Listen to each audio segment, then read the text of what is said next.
Yo, what's going on, snipers, and welcome back to our Albuquerque Aliens Draft to Glory franchise mode here in NHL 25. So in last episode we simulated the season, and unfortunately our team fell off a little bit and has missed the playoffs after last year we actually did make the playoffs for the first time. So a little bit of regression, but I was not expecting us necessarily to make it back-to-back years. It was kind of weird though, because last year our coach didn't expect us to make the playoffs and we did. This year he expected us to make the playoffs and we didn't. So we finished with a 36, 39, and 7 record, so almost close to 500, but we just lost way too much regulation games. We did have some solid results, I would say, that are at least promising for the future, like Ristolainen winning another Selke trophy. And yeah, like the top 6 and stuff, still pretty much doing as what they normally did. We also got a little bit better depth scoring, I would say, maybe, because like Bogosian was on 40-something points. We had a good rookie season from Rick Kim with 45 points and 24 goals. So I think things are looking promising still, obviously, but it definitely sucks to have a little bit of regression. You can see like we had a total of 5 different guys on 20 plus goals, which is not too bad. And mostly everybody on our core, except for 2 guys, hit more than 10 goals. So I think we are getting good depth scoring. It's just more about obviously finding a way to play better defensively, because our defensive core still isn't the best on paper. So that still needs a little bit of work. Also, our goaltending. Trenton Spezza in his first season wasn't very good, but he should generate enough growth to being a really solid goalie for next season. Like, I feel like he could be up to like an 85 by the start of next year, which hopefully if he's that good, that gives us a little bit more solidity in net, because it was kind of weird that Del Coli outperformed him. And like I said, our goaltending has kind of been a little bit up in the air the last few years, and obviously that's one area that needs to be targeted, and also the defensive side of things, because once those get going, I think we should be a better team, because we are starting to build quite the good offensive core. But once again, we allow a little bit too much goals, and that tends to be the main problem, I think, with our team in this simulation so far. So anyways, hoping that we have a good draft ahead. Hopefully we can get some more good prospects for the system. Hopefully have a good offseason of growth and all that. And hopefully the team's looking good for next year. But anyways, before we get into the offseason, let's get into you guys' comments and see what you guys have to say about last episode. And then we will see what we're able to snag up in the 2033 draft. So the first comment is from Ryan the Sharky, who says, Winchester is NHL ready. That is interesting. So he is talking about one of the guys in the draft. He's a top 6 forward, but he's listed as NHL ready, which is kind of interesting. I'm not too sure if he's necessarily what we're going to be looking for at our spot, but he could be an interesting pick just because of the fact that he is NHL ready. Did I already pass him? I might have already passed him. I think I'd have pinned, where is he? Maybe I didn't pin him. Maybe I didn't pin him. Where is Winchester? If we sort this by overall ranking, maybe it was actually supposed to go around this point. Oh yeah, I guess I just didn't pin him for some weird reason. But Damien Winchester, anyways, this guy, he looks like a pretty good right winger, to be honest. Like, good size, good skill, good size and strength, apparently, a good release. NHL ready is a top 6 forward, but I feel like he's going to be like a 78 overall or something, which is not too bad, but I'm not too sure if I'm really sold on the medium 6 potential, just because sometimes medium 6s, they don't grow at all, it seems like. So I don't know if he would be the best option for us. He is a 2-way forward, so it would help us out defensively, but I feel like we're kind of building up a bit too much in terms of like wingers and all that, so I'm not too sure if I would take him.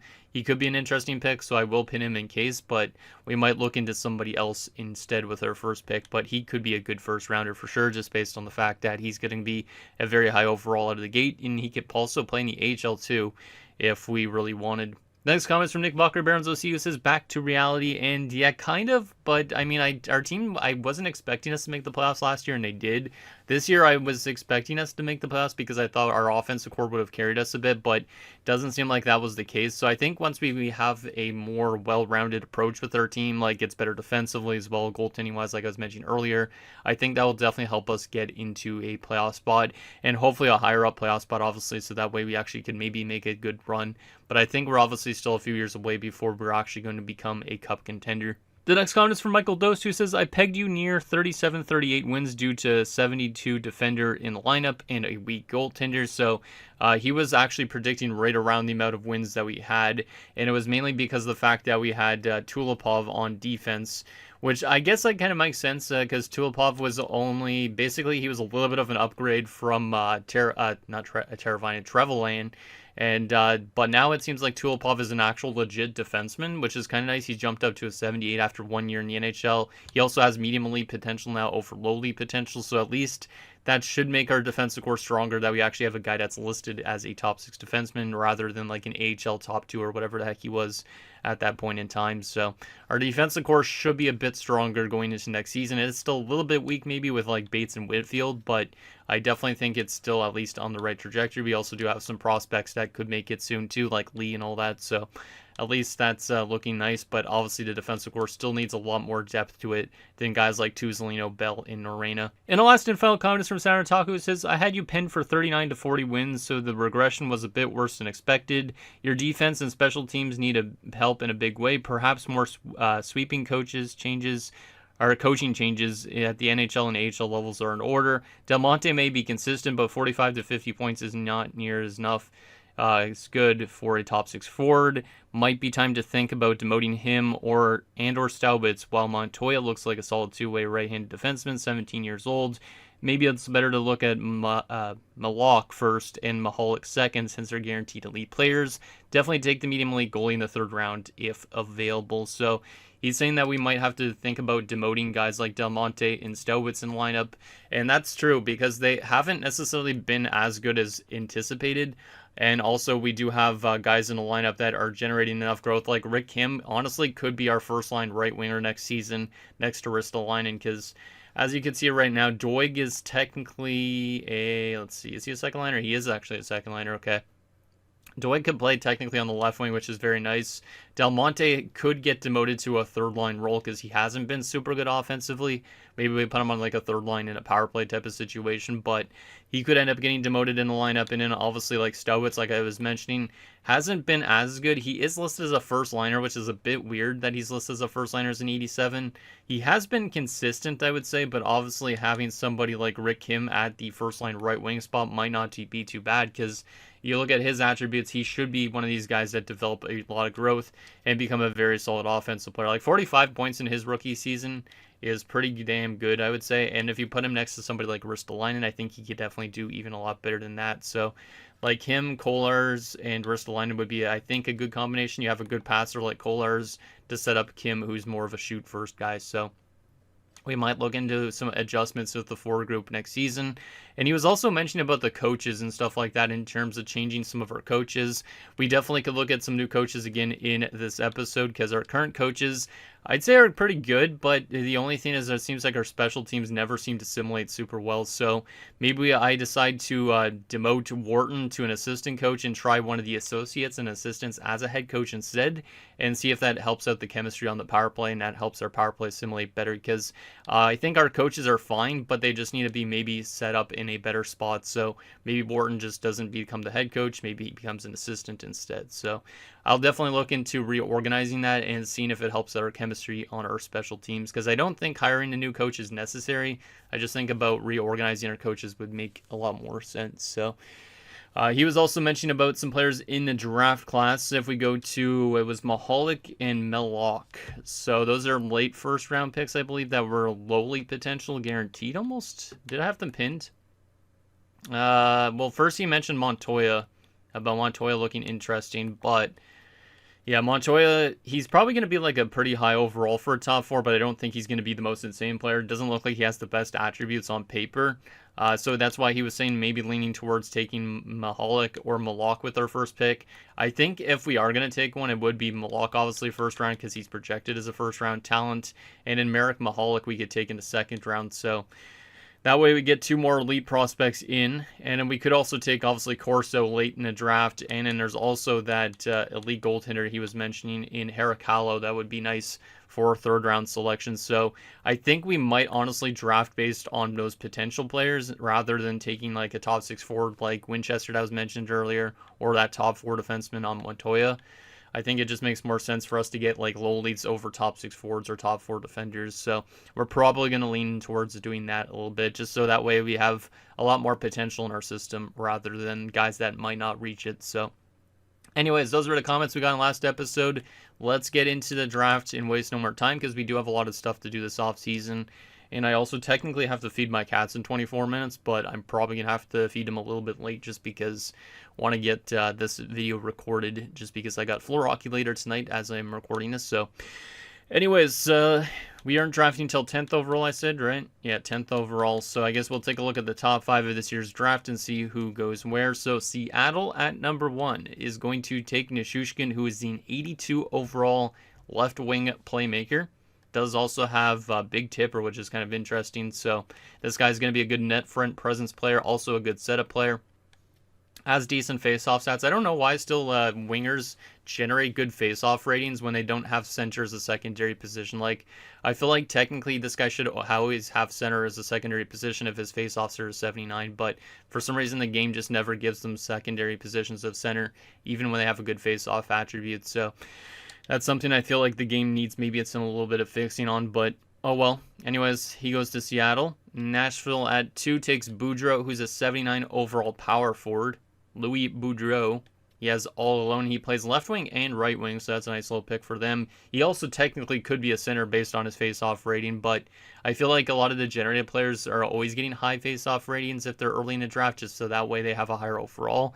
Rather than, like, this guy's a power forward. You think they would make him better physically instead of having a good face-off rating, but who knows? Maybe this makes sense for him, but I just think it just generates a bit too much growth in the center position. It seems like for a player makes them more well-rounded than they need to be. If they're a left wing, right wing, he doesn't have to have good face-off attributes, but it is what it is. Vegas at 3 takes Bure, who's a 79 overall playmaker, right winger. No X factors. Boris Bure. We'll see how this Bure generates. Interesting. Okay, Washington at 4. What are they going to select? Powell, who's an 80 overall sniper. That's pretty damn good. That's the second best overall player in this draft, so that's a good steal there for the Capitals. Nicholas Powell. 5'8", 176, smaller dude, but has a very solid shot. And obviously, since he's a smaller guy, he's going to be a very fast player on ice too. It's kind of interesting though, because he's 5'8", but apparently he has big rig. So I do like the looks of that player in terms of generated. Like, imagine like a small little guy, kind of like Martin St. Louis, who also could like hold off players as they get to the net. Like, that seems kind of interesting to me. Also, a good defensive stick for a sniper too is kind of interesting too. So who knows? Nicholas Powell could be a very interesting player in terms of simulation and gameplay. And finally, at number 5, Helmerson goes to the Jets. He's a playmaker as well, also with all alone. Seems like a lot of them get all alone too. But see, this guy's a center, but he has a 76 faceoffs. Like, he has worse faceoffs than the guy that was the left wing / right wing. In my opinion, the center should have the higher rating, but I don't know how the game necessarily determines attribute growth and all that stuff. So, but Henrik Helmersson is going to be solid for the Jets as well. All right, let's sim to our pick at 10 here. Eakin went before our pick. Damn, man. Eakin would have been a medium elite too.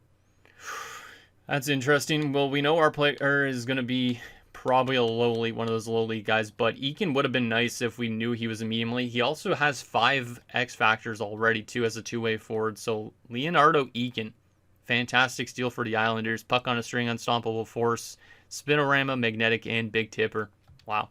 So shout out to Lou Lamoriello if he's still alive at this point, making a good pick. All right. So technically there is Winchester, who we know is going to be good in 1 year out. He's probably going to be as solid overall as a 78 or so. We could take him, or I could go off the boards with one of those low elites, which is kind of what I'm leaning towards more, because I do like myself low elites more than top 6 forwards. Now, Milok is probably going to have a pretty low overall, but he is listed as a gem, so I feel like he's going to get some good growth and all that.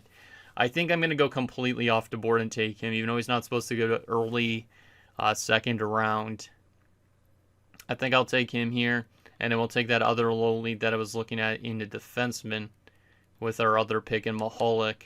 So that way we get 2 low leads, then we get the medium elite goaltender, and then we have other players as well. There's another low lead we could take later on. Like, I think that would make our draft look a lot better than taking a top 6 forward at this spot. Like, sure, Winchester could end up becoming a very solid two-way forward and all that type of thing, but I feel like we have a good chunk of two-way forwards, especially guys on the wing. Like, we already have, what's his friggin' name? The right wing, left wing.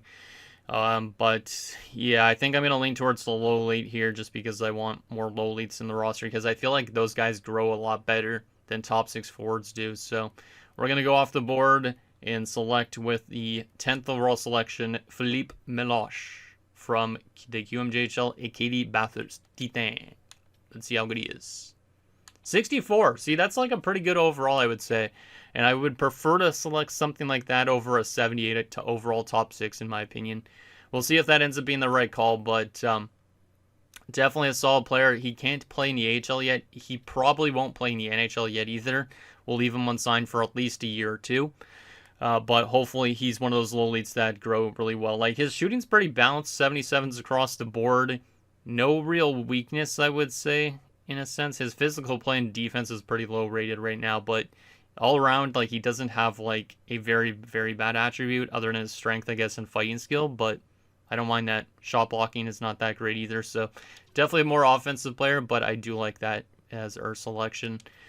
All right, let's take a look at how good Winchester was. He was only a 76, so do you guys think I made the right call with that selection? Winchester and him are the exact same age, so technically, obviously, Winchester's the better player right now, but who's going to grow to become the better player? Tough to say. Tough to say. Obviously, Winchester has a lot more size to him, so he's definitely going to be better in the physical areas.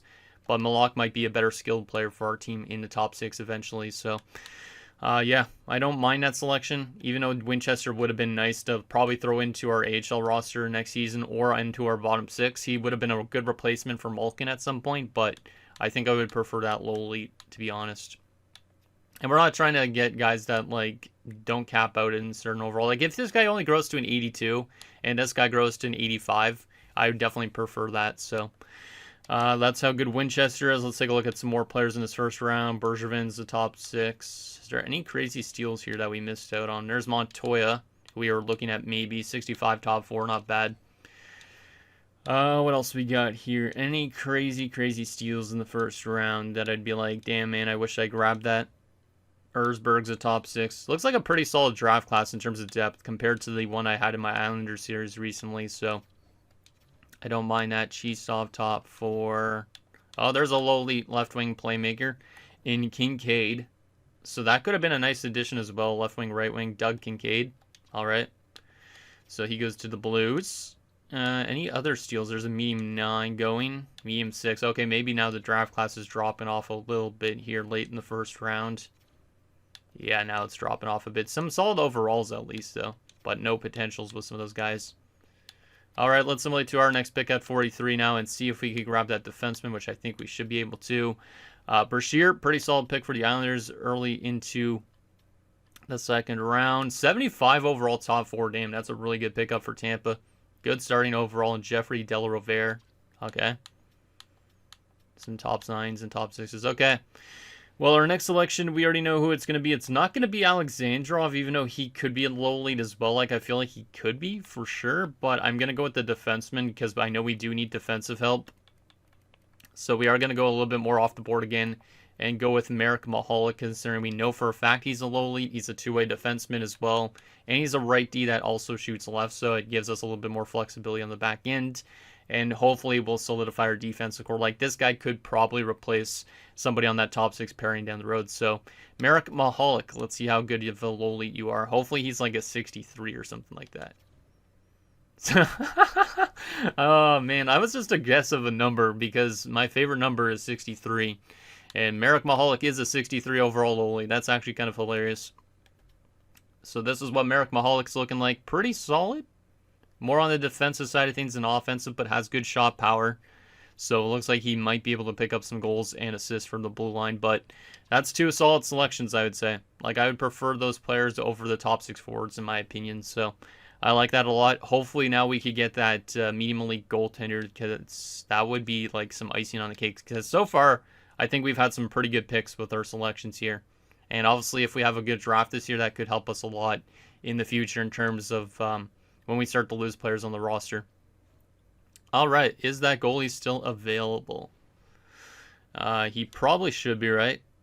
Yeah, there he is. Harakala, medium elite gem goaltender. Of course, we're going to take him too, because after Spezza, we don't really have a lot of goalie prospects I'd say that I'm huge on. We do have a high starter, I think, if I remember right. But obviously, I'm going to take a chance on Heracala here anyways. So, welcome aboard to Vili Heracala. 56 overall. Not too bad. Not too bad. At least our scouts seem to be finding some good players in the late rounds now. This guy's a bit of a bigger goalie too, 6'4", 202. So maybe he's going to be able to play as a better goaltender because he's got more height to him. But then again, that's kind of like an old-fashioned rule type of thing. Let's simulate to the next round and see if we can find some more steals here. Because so far, we've made a good selection with every one of our picks, in my opinion. When is the next guy that I had pinned supposed to go? Corso not supposed to go to like 2 rounds from now. I'll probably take him next round. But for right now at 109, is there anybody here that could be a steal? Maybe Bonnet, but he is 20 years old. Might be a really good shooter. I doubt he has X factors for this part of the draft, but he could be elite. Stefan Oberg is 19 years old. He actually looks pretty bad because he's not got a single B category, but he could be a little elite. Oh man, this might be a bad draft for the rest of it. Me and bottom sixes are supposed to go as well, 4 years out. Emerson's a fringe starter. Don't need more goalies, really. Trying to think of what else we could snag up here. Maybe I just go for the low elite early? I don't know. Actually, this guy, it's another goalie, though. I wish it was a forward. I don't want to take more goalies in this draft. But yeah, this draft class has definitely dipped off in quality quite a bit. Marko Markkinen. It's a cool meme name. He might be a low elite, but I honestly don't know for a fact. Do I take a chance on Marko Markkinen? Just for the meme name. Because Corso we could definitely take next round. You know, I'm going to take a chance on Marko Markkinen. I don't even know. I think he's probably the highest, maybe. That might be good potential. There's Bonnet, though, still. He's 20 years old. I don't trust a 20-year-old at this point that he's going to be that good. This guy's not even supposed to get drafted. Bear Larson, 19 years old. He could be a random 7th-round selection here.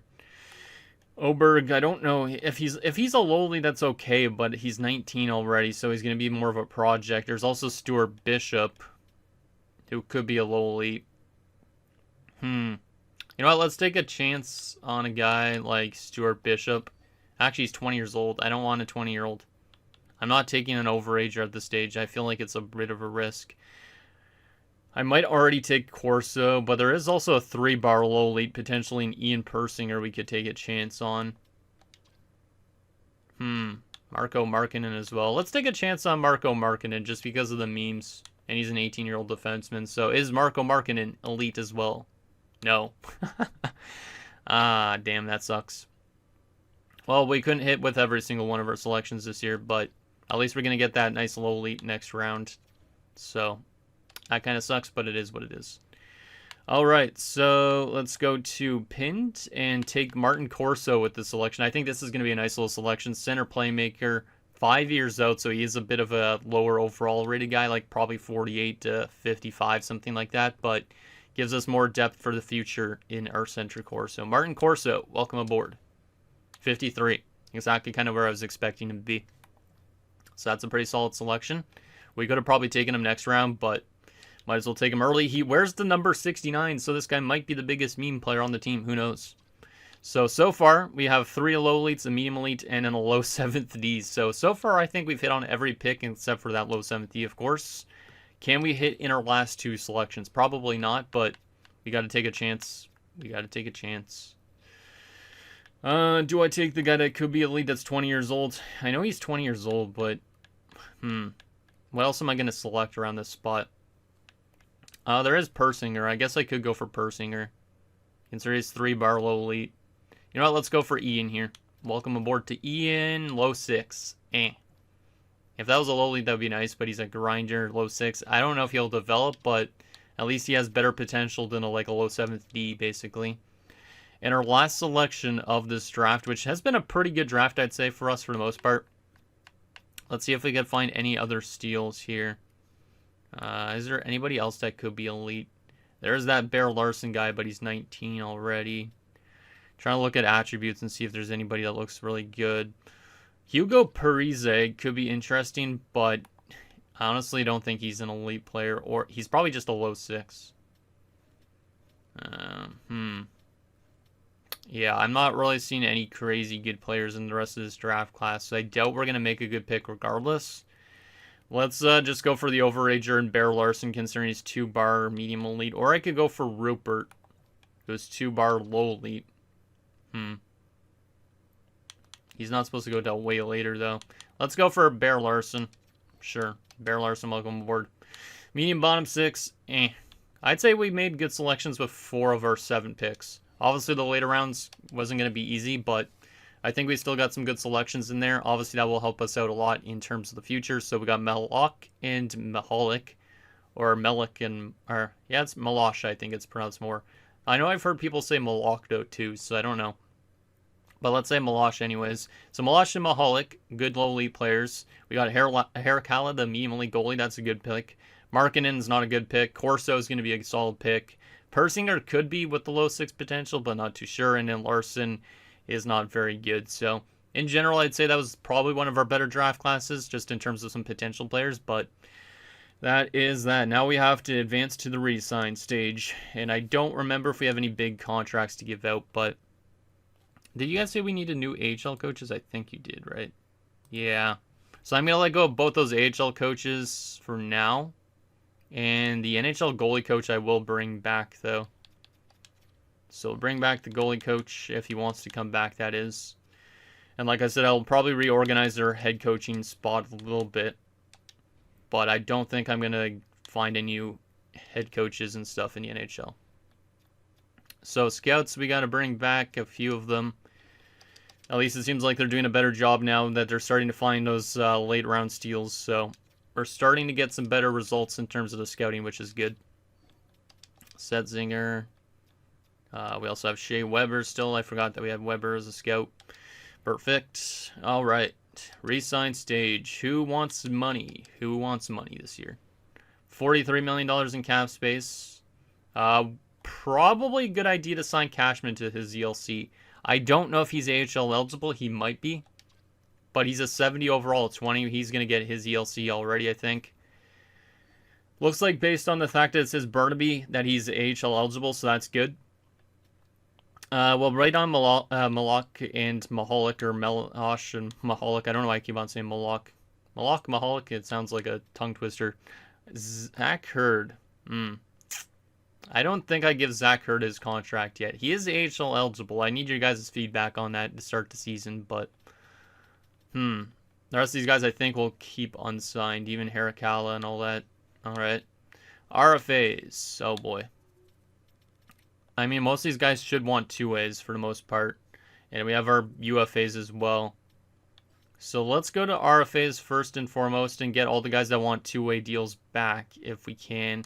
I might honestly let go of some of these medium 7ths though, because they're just filling up space on the roster like the older guys. So I think I'm going to let go of Mr. Trainer because he's just filler player. The rest of the guys I think I'll bring back though.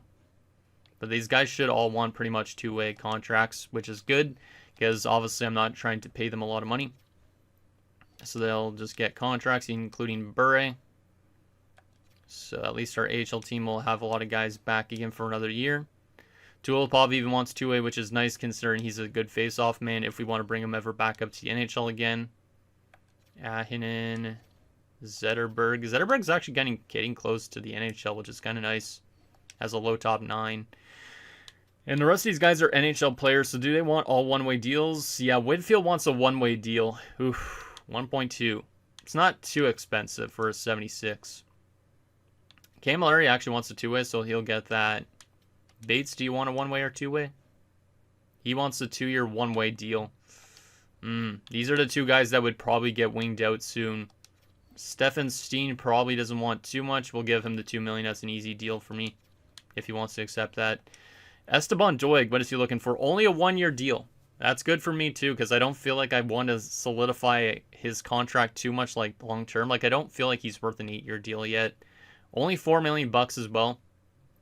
Yeah, I think that's a good deal. We'll just do the 1-year deal for Esteban Doig for now. Obviously, later down the road, we could give him more term and all that, but he needs to prove himself more. Aside from that, I guess I'll just give these guys their 1-way deals because it's either that or I qualify them. Which I probably could do that, I guess. Let's just qualify Bates, even though we don't necessarily need to. And Semenov is actually getting pretty close to being an NHL backup goalie, which is kind of nice. Dalcoli probably will still stay here. Shipley's probably gone because Giunta needs to be in the AHL. So we'll get Jason Giunta signed up. And yeah, I think unfortunately it's Shipley's time to be shipped out from the team. Shipley's been one of the better goalies, I would say, in this series, just based on the fact that he's got 6 career shutouts, 50 career wins. But unfortunately, I don't think there's really much room for him anymore. He was our first goalie, I think, to pick up a shutout in franchise history. He was really good in our playoff series that we had a few years ago, but we don't have the goalie space, really. I could bring him back as a third stringer, but he's just going to be sitting as a scratch, basically. So better to let him go, and then he can maybe play on somebody else's AHL team for now. So we'll do that. And then Dalcoli, does he want a one-way? He does. We'll bring back Emiliano Dalcoli for now, too. I do like his play as a backup for now, so we'll do that. We also have a UFAs here, so let's go to the bottom of this list and start signing some of these guys to their ELCs if they're able to. Geisber's 63 at 19 is not bad, but he's only a low 6 potential. Does have actually solid shooting, but would I let go of anybody else here? I mean, I could sign him and then let go of David instead. I mean, David's actually a really good AHL player, to be honest. 60 points last year. So maybe I hold on to him because of that. Oh, man. But we should probably get our team a little bit younger in the AHL, technically. Jeremy Heatley will get a contract. I'll let go of some of the filler players for now. I might need some cap oil still on the team. Enroth will get his ELC too. And that means I think we're going to have to start letting go of guys like Timmins and Noonan. These guys were like NHL players for a while, but then they were thrown to the AHL. But yeah, I don't think there's much room for them anymore. Like, they're getting less and less ice time each year, basically. So I think for now, Weston Timmins is going to be gone. And I think also for Noonan, he's going to be gone too. He hasn't played a game in 2 years. So, yeah, I think Trevor Noonan's gone as well, unfortunately. Lambert's going to get his ELC. So we'll sign him up. Man, there's a lot of new faces getting in the AHL. Also, maybe even Dean Perron. Like, it would be nice to use him as a depth option, but we don't have injuries on even, so I don't know. Yeah, sure, let's get David back. And Geisber's, I guess I could sign him, but I don't know if he will actually play or not. And then Perron and Arena. What is Perron wanting? A 2-way deal. You know what? We'll bring him back as like an AHL maybe ringer. He could be like a captain in the AHL. And then Kai Narena's probably one of the most expensive ones. Oof. Oh, man. He is a pending UFA, so we kind of got to give this guy what he wants almost. Has a very low organizational interest, so giving him what he wants is probably very crucial. Oh, boy. $7 million bucks. That's a lot of money for what he brings, but I do like him. And he's important to this defensive core right now. Because technically, if I let him walk, our defensive core just regresses quite a bit. So, yeah, I think I got to honestly hold on to him. I'm glad he doesn't want like a clause in his contract, but we don't make trades anyways. But I guess I got to give him what he wants, because just because that organizational interest is so low, giving him max contract is probably beneficial. I'm going to see if I can maybe lower his contract a little bit. Not by too much. Like, if I could get him down by 1 bar on the contracts, because 2 bars I feel like would be too much. But if I could get him down by like a full bar, that might be doable. So if I get him for like 6.325, that's not as bad for a top 4 defenseman. I feel like he's eventually going to start regressing and all that too, so I don't want to book him up too long term. He'd be signed till he's 30. Let's do it. It might be an overpayment, but we'll see if Kai Narena accepts that. I think he's an important player right now with this team, so will help us out with our salary cap situation too. All right, did we get any rejections out of those guys that they offered contracts to? Narena did reject it. Okay. Steen will accept, which is good. Still waiting on Bates. Let me try this again here. Let's just give Narena what he's asking for. Take the money. Take the money. If you don't accept it, I will have to try and get his organizational interest higher, which is not going to be easy. Let's see. Will he accept this? Oh, looks like he did accept what he was asking for. Okay. I probably could have got him for a little bit cheaper, to be honest, but I don't want to risk losing him. So we have $33 million in cap space, which means we are technically below the cap, if I'm not mistaken. So I might honestly have to give Stanley Bates a one-year deal and then use him as a cap whale. So I think that's what we're going to do is Stanley Bates will get a one-year deal as a cap whale just because I don't have any other cap whales at the moment. So take 19.5 and now we should be cap compliant, which is good. So I think that should be all pretty good in terms of all that. Yeah, I think so. Okay, yeah. And Malkin's dropped down to low HL top 6 potential, which kind of sucks, but is what it is. Okay. It's looking good. It's looking good. All right, let's simulate to free agency, and we will look into what we want to do in terms of our head coaching spot here. Didn't I offer the goalie coach a contract? I thought I did. I guess he didn't accept it. So we will get in a new goalie coach. So let's go to coaching staff here and find ourselves a new goaltending coach because obviously that's kind of important for our team to have a good goalie coach and good teaching rating as well if possible. So we'll just do this one as our NHL goalie coach. So Vaclav Tadicek will bring you in. So that would be the coach that we need for goaltending. In terms of our NHL coaching stuff, though, I might need to reorganize this. 60% on Wharton. Let's just temporarily demote him to NHL goalie coach for a second here. I want to see what these other guys are looking like. 58 on Alan Baines. Not as good as I was hoping for. And then Bonk is a 62. So Andre Bonk is going to be our head coach. And Wharton's going to be demoted to associate. So that's what I'm going to do basically to try and get our power play looking better. If it doesn't still look good, we might make some more adjustments. But let's bring in some AHL coaches and like AHL head coach and assistant coach. And who knows, maybe those guys could be our NHL coaches as well. But I do want to find ourselves some more good coaches for this team. So let's bring in another coach here. We aren't going to look really in terms of how they fit our team. Actually, this was Riddle. This was our former goalie coach. That's why he's trying to get a starting coach job or head coach job. I don't think he'd want to come back as an AHL coach. Let's go for Landon Franco. Maybe not Landon Franco. Who has a good team fit?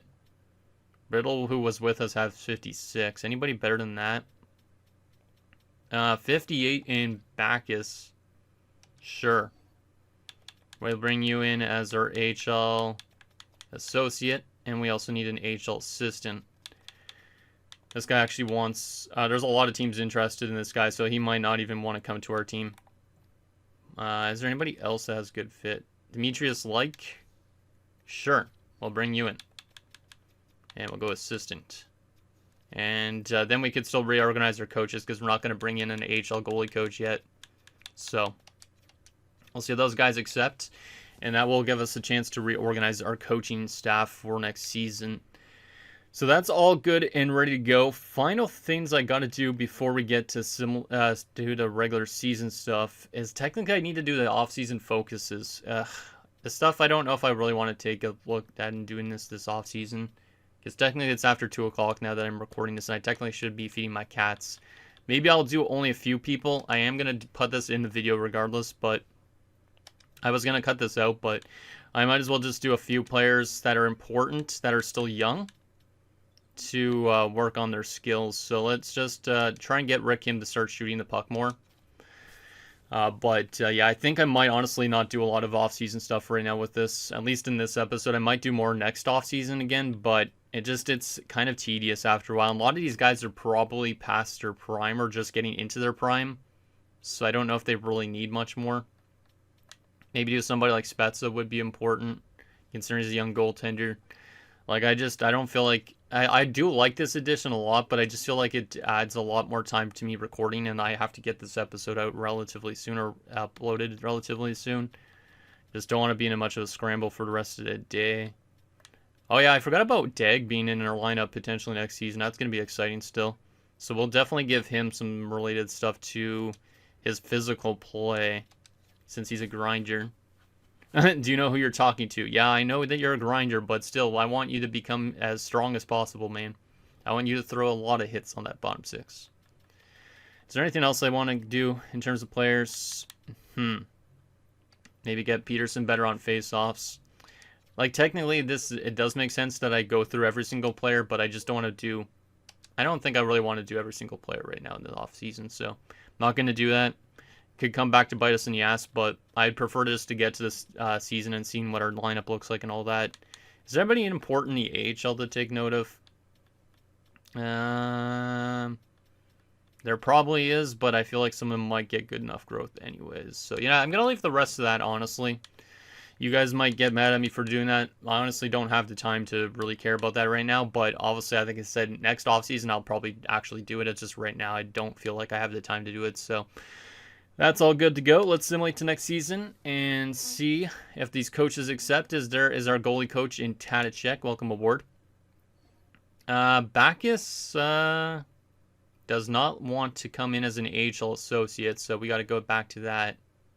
And like as well, actually, the contract is already filled. Damn it, as an NHL assistant coach. I might have made some problems there. I meant to get those guys in the right spots. Oh, yeah, we have their actual right spots. I was going for AHL assistant coach, not NHL assistant coach. Can I get those guys back in? So Bacchus was one of them. We'll get you in as it was associate coach in the AHL, right? Oh, man. Yeah, it was AHL associate. Okay, let's try and get those guys in. We just got to pay them a lot of money. Now, there is NHL teams interested in some of them, so that's going to make it a bit tougher, but... We got to try and get the coaches that best fit our team. And then, like I said, some of them might end up becoming our NHL head coach depending on how good everybody fits with the team. So, like as well, would come in as an assistant in the AHL. There you go. And we'll see if these guys will accept those contracts. Hopefully they do. And that should be good. As long as they accept. If they don't accept, we'll have to go to some other coaches instead. So, let's continue to simulate. Bacchus decides to take an NHL coaching job in New Jersey, so that kind of sucks. Like, will join our AHL squad, which is good, so at least we got one of the two, but we do need another coach now. And Bacchus was looking the better of the two, so that kind of sucks. Riddle is still there. Maybe Riddle wants to come back and be actually like an assistant coach or something instead of a goalie coach. You know what? Let's do it. Sure, let's do it. He actually has some good teaching ratings, so let's bring him in as an AHL associate. Pittsburgh's interested in trying to steal him from us, but let's try and beat out Pittsburgh. See if Riddle wants to come back, because that would be nice. I mean, we do wear the same colors as like the Riddler and Batman, right? Pretty much. I'm not a huge Batman fan, but still. Hey, he will take it. Nice. Okay. All right, so we got all those coaches in. Now the question is our special teams going to have better chemistry with the new coach that I appointed, or am I going to have to reorganize the coaching staff again? Like, I do trust in our coaching staff right now, and that's why I didn't go for a new NHL head coach, so.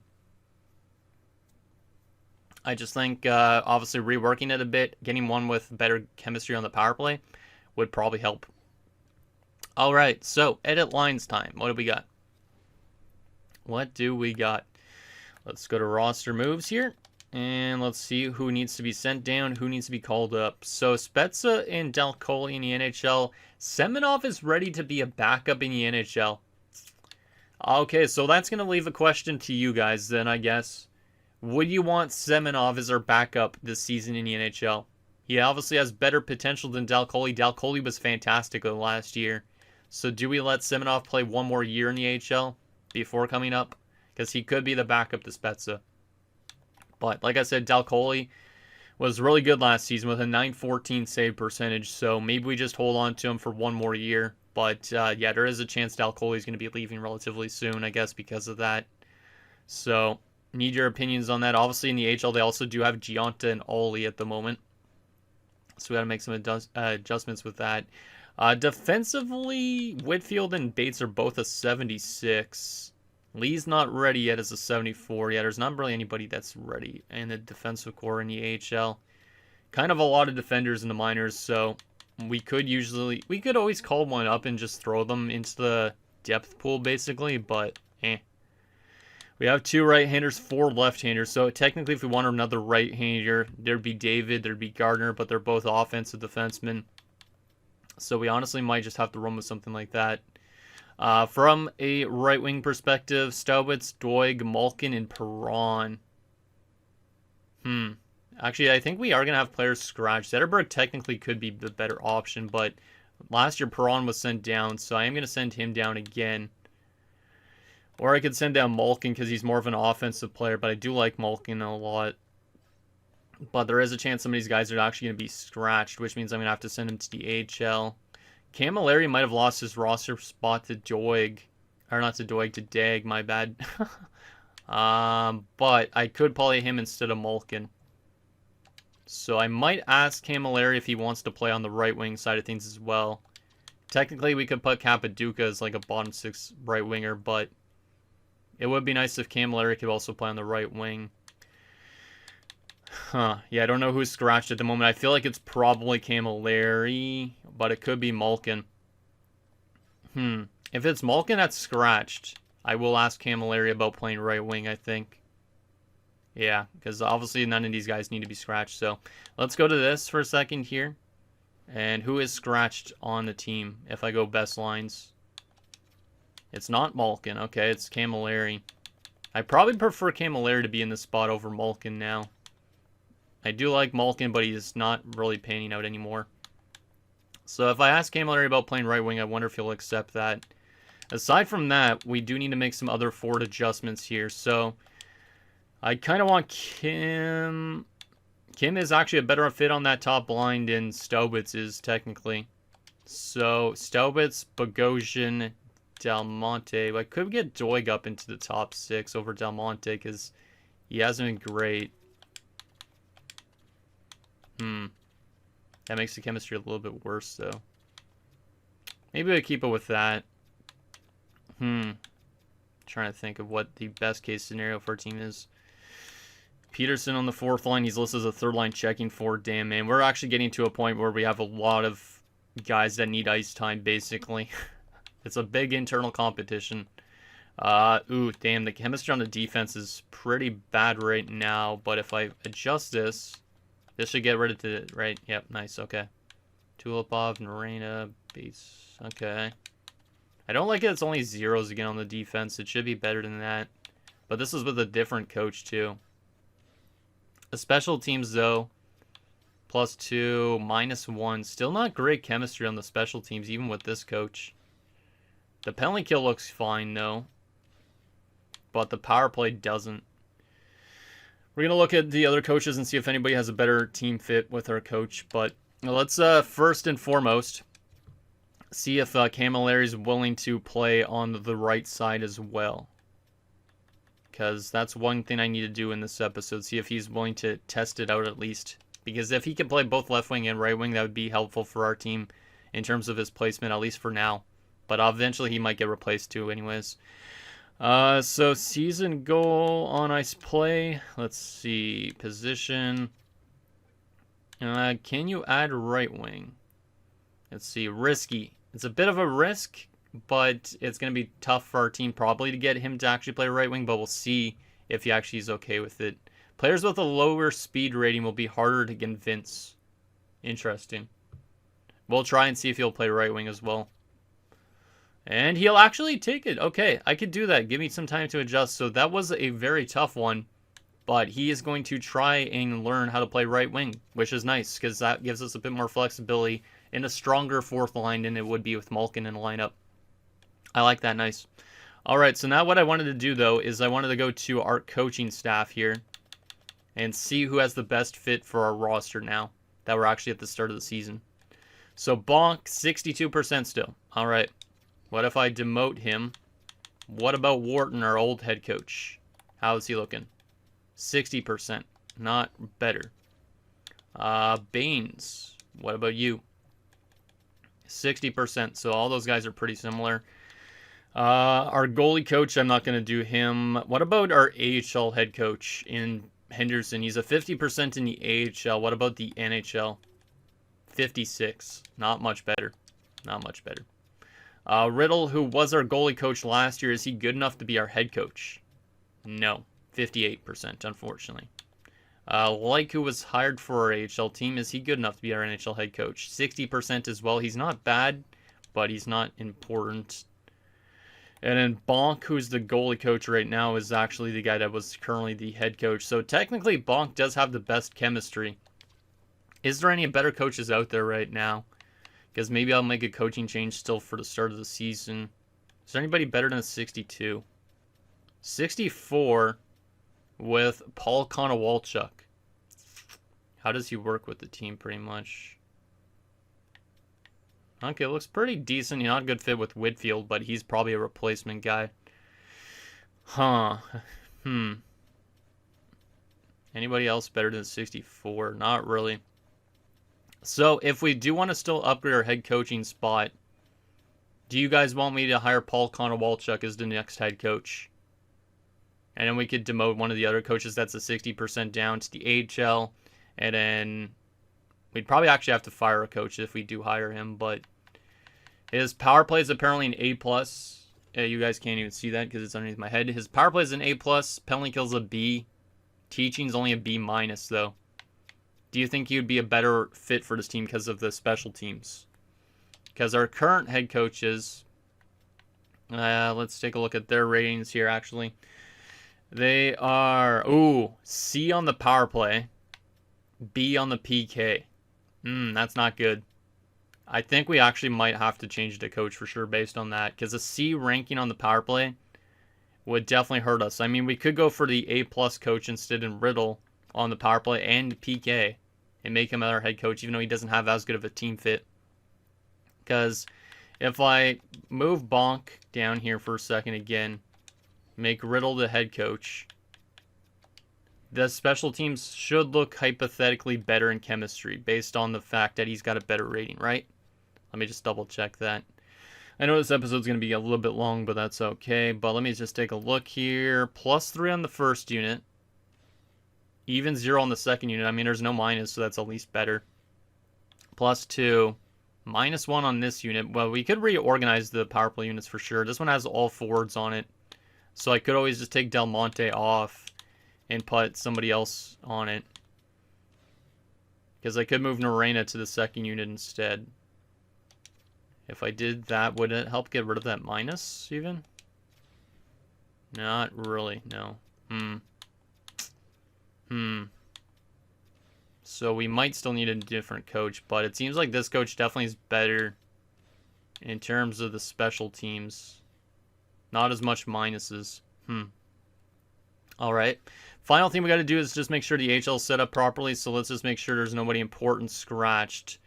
Skylar Peterson, low elite, needs to be in the lineup. That's definitely a given. He will be in instead of probably Guite, because Guite's got only bottom 6 potential. So we'll get Peterson in. He'll go up to the top 6, actually the top 9. So that's a little change there. Heatley is medium elite, so he should be in. Perron technically is scratched, but he is really old. He's only there as a captain type of guy, basically. Anybody else? Nope. The rest of this looks good. I think the rest of this is good. Probably should put Heatley down the middle since he's the center. Yeah, I guess. What about defensively? Anybody that shouldn't be scratched? Geisbers, maybe? Instead of Fair? Yeah, Fair's not good at this stage. Yanicki's got medium 4 potential, so he should probably be in as well. Over somebody like Walking David, who was great last year. Just got to make sure our top prospects are in. Oh, the chemistry got fixed there. Nice. Okay, that's a little bit better. Okay, that's good. And then goalies, like that. Actually, I do need to change the Ollie out for Gianna. Alright, so that's not too bad. They just don't have a lot of good chemistry. Like, they'll only have 1+1. So the HL team probably won't simulate still that great. NHL team's looking good on the offensive side of things, in my opinion. Defense is still a mixed bag for sure. And goalies is looking better than last year because they got growth. Is there anybody unsigned that still should get a contract? I know I'm kind of like making this episode almost an hour long, and I apologize, but there's always stuff to do. Hurd could get an AHL contract, but I don't think it's needed with the amount of AHLers. We could definitely wait another year if we want to, but he is a 70 overall now, which is nice. Malak obviously is not going to get a contract yet. Yeah, nobody unsigned has really needed a contract yet, so those guys will stay unsigned, I think. So the only decision we really have to make is if we want to change up the coaching staff, and it's kind of interesting because I didn't realize Ristolainen has jumped up to medium franchise potential. 94 overall at 26, so there's our first franchise player that we've ever gotten, technically, in the series. He's probably going to drop back down to exact elite or something, but looking good. We have 3 guys now with no movement clauses that are in effect, so that's also kind of interesting. But anyways, guys, that's going to do it for this episode of Albuquerque Aliens Draft to Glory franchise mode. So in next episode, we will start up year number 10 already. Hopefully make it back to the playoffs, but the defensive core, like I said, still a little bit of a work in progress. The goaltending is developing better, so hopefully it does stronger this year. Like I'm hoping for a big year from Trenton Spezza. And then if we do change up the coaching staff a bit, if we put it as a guy with better power plays and stuff like that, are we going to simulate like a better team even if his team fits a little bit lower? Like, obviously the coach, I think, is going to be the difference maker for a playoff team or not. So maybe we still look to change coaches in the next few years and stuff like that. But I am very impressed, at least, with how our offensive core is looking. Like, it's definitely a lot stronger than it was 3 years ago, even, or when we were last in the playoffs for that matter. So let me know what you think below, and I'll see you guys next time.